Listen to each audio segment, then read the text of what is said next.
What's up, my friends?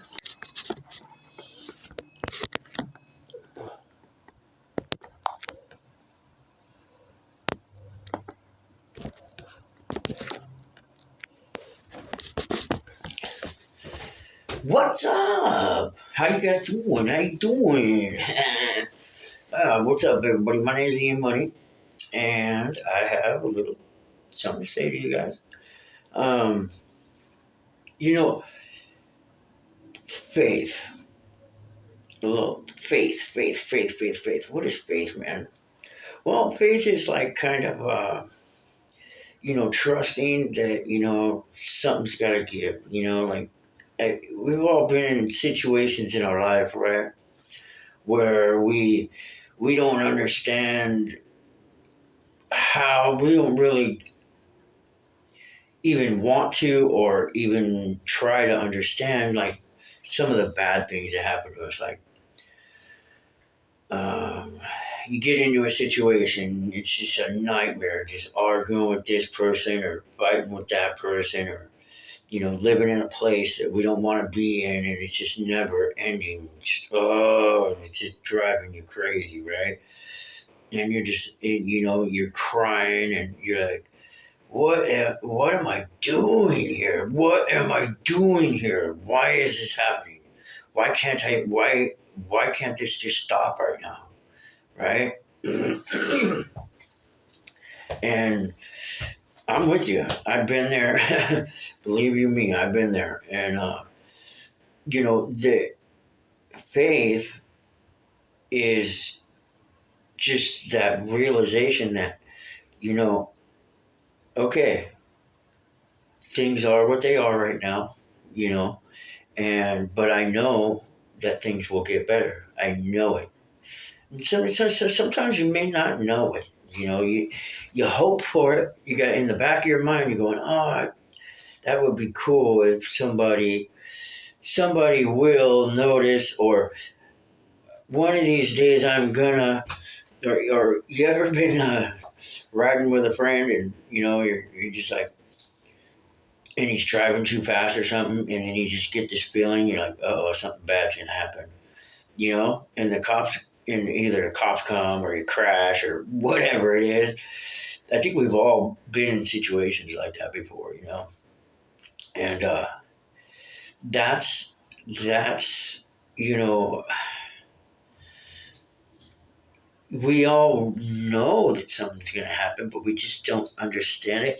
Like we can really honestly make our brains believe almost anything we want, you know? Like, okay, so for instance, one time I was all paranoid, man. Paranoid. And I probably had good reason to be paranoid at the time, you know? Uh, Things weren't, I wasn't doing anything good for myself. I wasn't hanging out with the right people. There's just certain situations where you feel like, you know what, and I got so like paranoid, and I just couldn't break this fear. This fear was just like, oh, I was freaking out, a little bit, and I basically, the way you get out of that is to, you say, no, no, it's not going to happen that way. There's no reason for that, and I'm not going to allow you to keep tricking me like that. You cast it out, you speak it out into existence. You say, no, that is not going to be the reality. There's no reason for that reality, and basically, I'm going to make my own reality. I'm making what's going to happen. I'm not going to allow my mind, my thoughts, just to overcome me, right?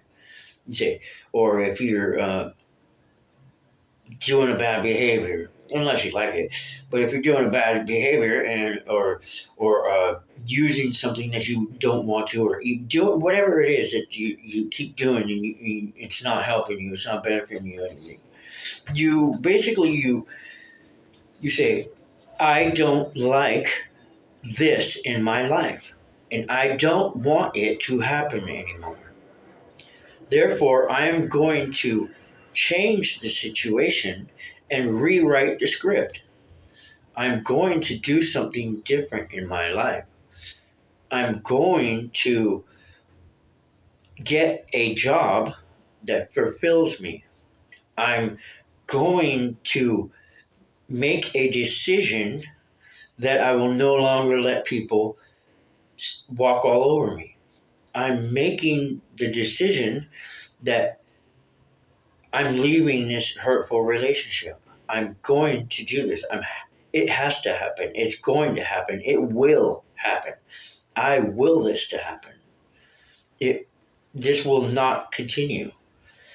And you'll see that, you can change anything about your life that you want by doing that. Uh, it's really cool. Like, so when you think of something in your mind, right? Like when I was a kid, I was always grounded, right? So I would lay in my room and I fantasize. I would just lay there and I'd think in my mind about things, and and I always kind of listen to myself, so to speak. I wait and I'd sit there and I'd just be thinking, and then a thought would be like, hey, hanging out with David's probably not a good idea.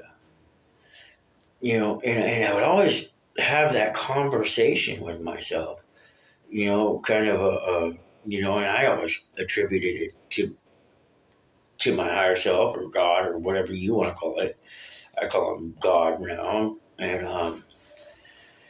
And I always kind of had that knowing inside that it was God talking to me. And yet I didn't know what it was. I didn't know who he was. I didn't know anything about him. I didn't know anything. I just didn't know. But I always thought that voice in my head, that being, that person in there, was not me. It was God, my higher self. I always knew that for some reason. And that was always a voice that would, when bad things were happening, I would hear it being, it's okay, things are going to get better, things are different, or this and that, right? And I would, for some reason, I would really listen to myself, listen to that inner voice, that inner calling, that inner feeling, that intuition, if you want to call it, whatever you want to call it. But those are the things that keep coming in your mind and saying, this is bad, this is going to be a bad thing, this is going to be a bad thing, don't do that. Those are the things that we need to listen to. Now, a lot of us, if you're anything like a normal human being or like me, we say, our intuition will say, this is going to have a bad outcome. And then I go, nah, maybe, but not for me right now. And then we continue on doing whatever it is we're doing, right? So what is it? What happens? Well, you say, okay, well, I'm just going to do this anyways, irregardless of that, and I'm going to hope for the best or whatever it is because I'm liking this situation right now. And you basically get to a point where you're believing a bad thought, a bad decision. You're saying okay to a different narrative, a different script that you wrote out in your mind, right? Or you say, well, like for instance, I know that if I do this and this and this and this, I'm gonna get this outcome. But for some reason, we're like, nah, I think it'll be okay. What if I do this? And then inevitably, it turns out the way we thought it was going to be, right? Same thing. You just, our brains are tricking us, dude. Our thoughts. See, like, a lot of things, like, I think people who have problems in the mind are people who have all these little thoughts, ideas, And they're the ones that go, oh, I like that idea. Oh, I like that idea. I like that idea. I'm going to do that idea. I'm going to do that idea. And they don't decide, make their own choice on one. Just go for a bunch of them. So what happens? Confusion. And then you hear that little inner calling, but now all these little thoughts are in there. So it's all scrambled and jumbled. You can't hear it. You can't hear the true voice of your higher self. Your higher self is going, hey, I'm right here, and things are going to be fine. So how do you decipher the difference? Okay, right? How do I know which one's right? Which voice I'm hearing in my head is good? Well, usually the ones that are talking down to you, telling you you're not worth it. Nobody likes you because you got glasses, or nobody likes you because sometimes you pick your nose, or nobody likes you because everybody thinks you're crazy, or you think the world's flat, and blah blah blah, and no one can like you. Well, those condemnations are not your inner voice. You're not your higher self. Those are just the random thoughts that are coming up, and usually that is like the lies that we've been trained to believe. There's the truth never makes you feel bad. It never cusses at you. It never talks down to you. It never says you're less than, or you can't, or you won't, or you'll never. None of those words are from your higher self. Your higher self is always, God is always going to encourage you, help you make better choices, uh, things that, oh, you should eat better. You should, maybe eat less of that, or this or that. Those are good things. That's how you know the difference between God and the lie. Because believe it or not, the lie is just a spirit. The spirits that roam around, that's just those thoughts that are in there, man, that don't make any sense, that are just, remnants of whatever you watched or whatever you learned back from a bad dude or some dude, the people you're hanging out with. Those are the ones that are like the Antichrist. The Antichrist, right? The spirit of darkness and evil and bad stuff. That spirit of the Antichrist, the anti-you, the Antichrist in you, the Christ in you, the anti is the thoughts that are just blah, blah, blah, blah, spinning around you. And we either believe them or we don't. The Christ within is the inner calling, the inner voice that's positive, encouraging, nurturing, loving, kind, giving, compassionate, artistic, musical instrument. You're, healthy, vibrant, loving, caring, and willing to do things that are outside, that are for the good of humanity. That watches is a good steward, and he takes care of his animals, and he loves his mom, and he listens to his parents, and he goes out of his way to encourage and help other people when he can, right? That one is the one, that's your higher self. Now, the lower vibration, the Antichrist, those thoughts, those confusion, loss of motivation, bad habits, bad language, lust, envy, greed, all that kind of crap is not your higher self, right? Because the higher self is always going to be there for your best interest. Your best interest is always going to be your higher self. So, with that being said, well, how do I control that, dude? Well, first things first. Okay, you got to figure out what the damage is. What damage is the thinking doing, right? You decipher it. You figure it out. Okay, this is this, and this is this. And then you say, okay, well, this one, I'm going to pick up this one, right? I'm going to look at that. Okay, so I've been swearing. Okay, so why do I swear?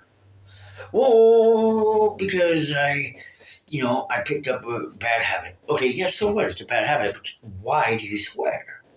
Why do you think swearing is good? Well, 9 times out of 10, it's just because you're not thinking before you're speaking, right? So how do I think before I speak so that I don't just run a pre-written program or just let the enemy speak through me talking dumb stuff? Well, what it is you stop, you relax, and you go, what do I want to say? And how do I say it in a way to where I don't have to swear, right? So then that's how you do it. Like a lot of people with stuttering issues, they stutter because either they get excited and they're not thinking before they speak. Therefore, they go, I want to tell you, right? And it's a little tick. But if you slow down and say, look, I hunch over, so what do? Well, I have to be attentive to my posture. Keep that in the forefront of your mind. Watch your posture. Watch your posture. Okay, think before you speak. Therefore, I won't say anything dumb. Or think before you speak because you know that you start swearing when you get excited and you just want to blab out something. So then the cuss words start flowing because it's just a automatic thing because I have a habit now. So if you consciously think on the top of your head, you go, look, I'm going to be going to my family's house and I'm going to do my best not to swear. So therefore, before I say anything, I'm going to think about what I want to say. The opportunity arises, and then I'll speak my point of view out at that point. And you consciously keep that on the forefront of your mind throughout the day. It says pray without ceasing, right? The Bible says that. So it says pray without ceasing, but in every ways acknowledge him. So the higher self is telling you to, hey, thank you, Father God, help me, higher self, help me with keep me on the path of not cussing today.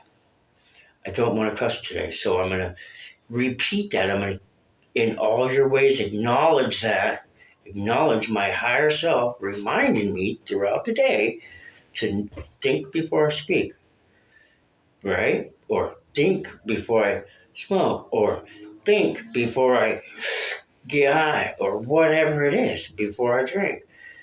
Think first. So, in all your ways, acknowledge him, the inner voice that's inside of you. Says, I want you to think today before you do this. Before you make a decision, think about what you're going to say and then go do it, right? Now, so say you want to, I've been in this situation. Say you want to go and you want to do something, right? You want to get something done. Like say you have to go down to you have some appointments in order to get your license back, right? So what do? So what I usually do when I'm productive, I usually will go and I will say, okay, I have to do this and I have to do 1, 2, 3, 4, 5 things in order to accomplish that, right? So what do? I say, okay, this morning I'm doing nothing else but step 1. What is step 1?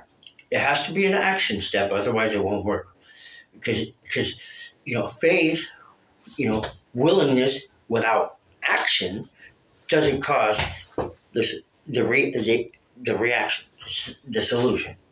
So step 1, I have to physically get up in time to get to the DMV, walk down there check myself in, wait in line patiently until they call my name, and then go up there and get that one step done, right? So what do? You wake up with that you go to sleep with that intention. You say, I'm going to make this happen today. I'm going to the DMV no matter what. I don't care about anything else, right? So you get up, you get your breakfast, get dressed, going to the DMV today, going to the DMV today. I'm going to go to the DMV today by 10 o'clock, by 10 o'clock, by 10 o'clock. And then you actually step out the door and do it. Just do it. Go there, get it done. Now step one's done. What's step two? Okay, DMV said I have to come back tomorrow and I have to bring them some insurance, right? So what do I got to do to bring some proof of insurance? Okay, so I have to get insurance. So how do I do that? Well, most companies I know, if I call them on the phone, I can get insurance if I have a couple of bucks, or even if I don't have any money. I say, I'm going to the DMV, I need some insurance, proof of insurance, and I'll give you a payment on my payday, right? And they'll set you up. Then what you do is you go down there with your phone and you say, boom, I have my insurance. Here's the proof of it. Call this company and they'll set you up, right? So then that step two is done. That's how you accomplish what you need to accomplish, even though you may have some bad habits.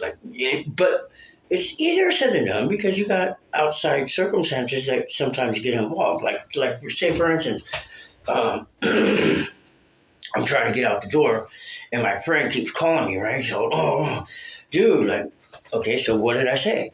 I said, I'm going to do this no matter what. So when the Bible says, let your yeses be yes and your noes be noes, let it be that way.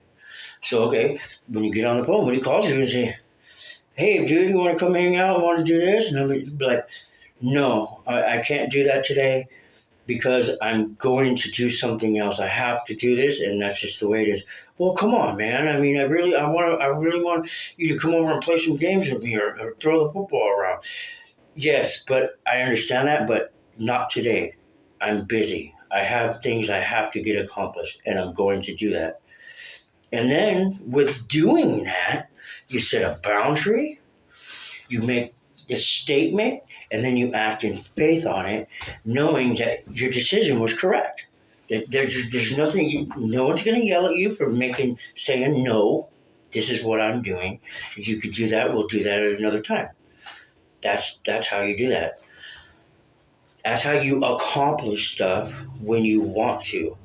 Now, if it's not that important to you, or if it can wait, now there's a trick in that too. Waiting, sometimes things have to line up and wait before you can do the first action step. Like for instance, in order for me to get my driver's license, I have to wait until I have the money to get the insurance, right? So whatever that wait is, sometimes it's just a wait. Okay, well, I can't do that until this happens.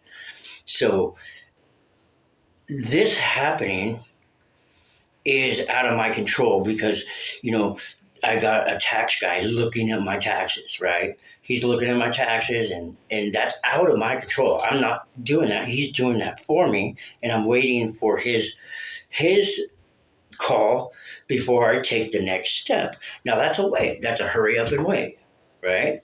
So multitasking. Now let's go on to multitasking. So you got multitasking, right? So okay, so we have to wait for the guy at the tax company to call me back and tell me the next step. Give me the next step. Once he sends me that piece of paper, I could take that down, that printout of my tax thing, and then sends me my W-2. I could go over and I could file my taxes. So what do I do while I'm waiting? Okay, so what is it? Do I need anything else before I can go file my taxes? Do I need money? Do I need to drive somewhere and get there? And while I wait for this thing, because it's coming in an hour. So, okay, well, what can I do in the meantime? Or you could just relax and just wait. It's not a rush because you've got plenty of time for the rest of the day. and then you just wait, and then you do one step at a time. One step at a time. Let your yes be yes, your no be no, and when you say it, mean it and do it. Follow through with it. Faith without works is dead. Action, hopes and dreams help, but without action, nothing means anything. And then and when you listen to your guidance system saying, "Look, I need to focus today. You need to focus today, and we need to get something done today." Okay, and that little intuition, that higher self, is giving you the guidance that you need. You just need to hear it and listen to it, and then act on it. That's how you get it done, irregardless. And granted, like, sometimes you live with your parents or you're underage or whatever, and you don't have access to the car. There's no way for you to just get over there. So you have, you're at the mercy of some other person. Yeah, it happens. I don't like to be that way. And 9 times out of 10, I'll take the longer way just to keep going in my situation. Sometimes, you say, "Hey, dude, your friend offers, hey, I'm going that way. I'll drop you off at the DMV." Sometimes it works and sometimes it doesn't, because, there's a chance you get in the car with your friend and all intents and purposes, we're going to the DMV, but oh man, he stopped at the liquor store, and then we ran into John, and then next thing you know, John freaking was smoking a hooter, and then the cops showed up, and oh man, the whole day's screwed, right? So sometimes you just gotta weigh your consequences. Like, if I go over there and do that with Joe, and yeah, I know that he could probably give me a ride, but I know he also gets distracted and he hangs out with some bad people, so I'm not gonna do that today. So I'm gonna stay away from Joe. I don't need to ride that bad. I can jump on the bus, right? So look, that's how you can not compromise on the things that you need to get done, and listen to that inner calling inside. The inner calling is telling you, look, this is the best way. One step at a time. And to do it, make action steps and follow through. Think before you speak so you don't swear this, that, right? So, anyways, I hope that helps you. My name is Ian Money, and I'll see you on the next one.